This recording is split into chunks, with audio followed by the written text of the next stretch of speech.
So hi, I'm Kaylin, MarzGurl Dixon. If you don't know me, I'm not surprised. So let me reintroducing Andrew here. And this is Mike. Right now I wanted to talk about cosplay since we just got back from Oni-Con.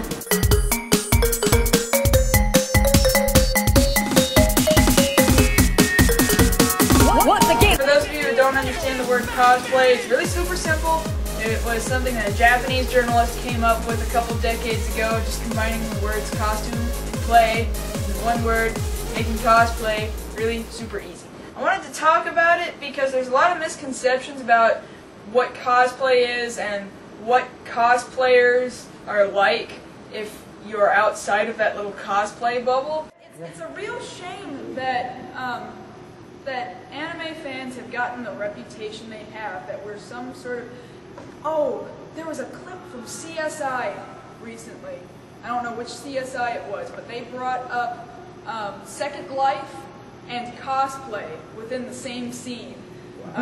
So somebody was an internet celebrity on Second Life, and they have photos of this girl cosplayed as her Second Life character, and the guys are like, so what's up with her costume? And this other guy's like, it's called cosplay. Cosplay, what's that? It's a combination of the words costume and play. People typically dress up like anime and video game characters, and they get off on it, and I'm like, whoa, whoa, whoa. Actually, as I recall, it was a man playing a woman on Second Life.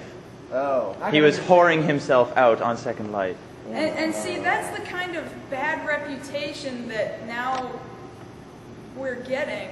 So we're going to kind of have to prove them wrong. So there are people out there who somehow seem to think that cosplay is like role play and that it is sexual in nature.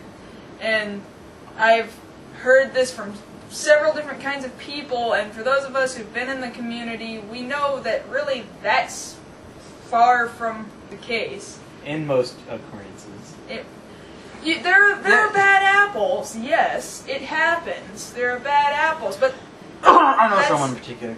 But it's true of any kind of fandom at all. I mean, not all football players are the kind that go out there and take off their shirts and paint their bodies blue and orange, or like, ah!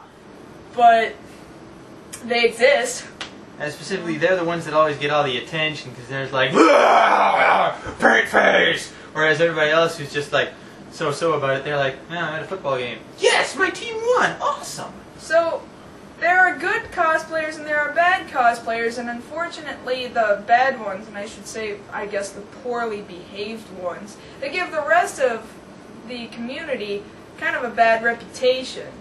But really it's something that I thought was kind of important to address, because there's a lot of misconception about cosplayers that they think that they are the character that they are. And that's not the case either. A lot of it is showing off like I said, a lot of hard work and effort. It's okay, sometimes it's eBay stuff, and that's kind of lame, but they're at least showing off their love of the character. There are some pretty weird people out there who are like, I am Naruto Uzumaki. I'm like, really? You must have been doing Kage Bunshin no Jutsu, because I see at least 3 others standing right over there. Well, if that's not the case, he probably didn't do enough push-ups every morning. But, do either one of you... You get the bad cosplayers and you get the good cosplayers. I mean, let's specify here. Bad cosplayers that we're talking about right now are the ones who think they are who they're dressing up as, and they do it at places other than that is appropriate. Like, if you go out dressed as Boogie Pop in the dark of night and hang around in an alley like Boogie Pop, people are going to think you're creepy. And if you're like Boogie Pop, you're going to get arrested. And there's good cosplayers, the ones who do it where it's appropriate, when it's appropriate, and who don't actually think they're the character. And there's another separate thing entirely, bad cosplayers who like put tape and plastic as their Naruto jacket. But that's a different thing entirely. That's a different thing entirely, and we're not really gonna bash anybody for that.